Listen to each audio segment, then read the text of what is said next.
S के दत्ता साहब, S के दत्ता साहब, सर एक मिनट, एस के दत्ता साहब से अभी तक मेरी बात नहीं हुई है। 8% आबादी 1,30,00,000 के आसपास पहुंचती है, लेकिन एक रिपोर्ट यह बताती है कि 2000 से 2010 के बीच बांग्लादेश में 10 लाख हिंदू कम हो गए।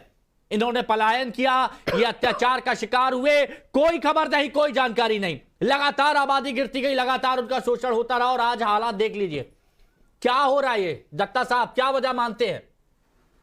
हिमांशु भाई, आप लगभग आधा घंटे बाद आए हैं, तो प्लीज मुझे 1 मिनट का समय दीजिएगा।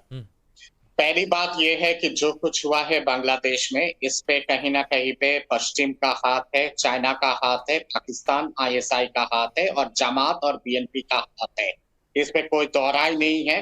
भारत सरकार को बहुत पहले ही हस्तक्षेप करना चाहिए था। हमारी जो ये नीति है ना कि उस देश की अंदरूनी बातें हैं, ये नीति से हमें बाहर निकलना पड़ेगा, पहली बात है।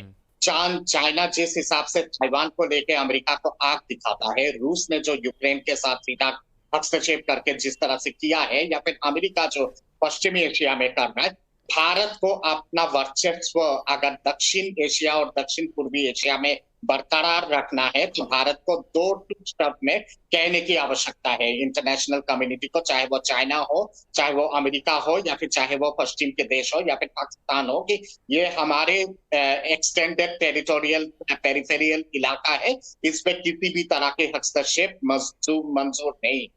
दूसरी बात यहाँ पे यह है कि शेख हसीना जी जब तक शरणागत होना चाहते हैं भारत में, जब तक उनका विकल्प दूसरे देश में नहीं होता है, तब तक उनको शरण देने की आवश्यकता है। हाँ। तीसरी बात यहाँ पे आता है हिंदुओं को लेके।